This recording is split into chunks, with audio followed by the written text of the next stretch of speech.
James, Olley, let me ask you something. We write contribute towards the weekend review here at ESPN, and me and you were talking online about how one of the topic points here needs to be, look, $800 million was spent in the January transfer window in the Premier League. Chelsea spent half of that. Half of that. So what's bigger at this point? Bowley's, millions or his patience?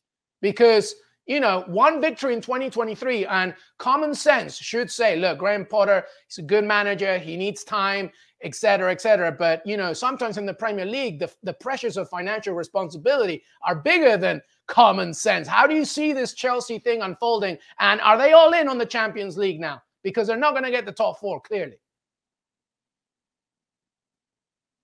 Chelsea is that the ownership has changed, but the fan base hasn't. And the fans are used to success. They are used to the hire and fire culture. They're used to the Roman Abramovich way of working. And obviously everyone knows that there's been a change of ownership. And Todd Bowley and Clear Lake Capital have made a concerted effort to invest heavily in the squad to show that, look, we are, we're serious about this. We are here to stay, all of those sort of things. They're ninth. They're ninth in the Premier League. They've won 2 of their last 13 games. And I think what will determine Graham Potter's fate will be the fans as much as anything else. If that fan base starts to turn on Graham Potter, what do these owners do? They're dishing out 7-8 year contracts to these players.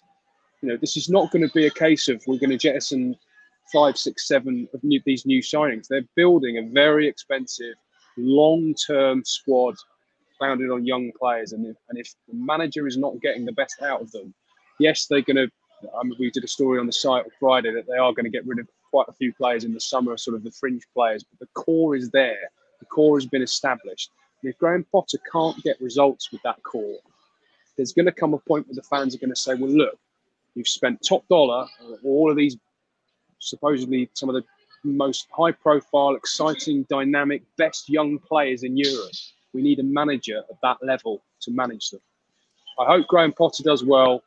He should get time because it's a crazy situation that he's had to preside over. You think about just even Shaka will know this much better than I will. Just the volume of players that he's got to deal with in training every day, trying to keep those players invested when only 11 of them can start and only 5 of them can come off the bench. Extremely difficult situation for him. But these fans expect success, and if they keep dropping points and they keep producing underwhelming performances, it can only go on for so long. Well, thank you very much for watching ESPN on YouTube. For more sports highlights and analysis, be sure to download the ESPN app. And for live streaming, premium content, and let's not forget as well, ESPN FC 7 days a week, subscribe to ESPN+.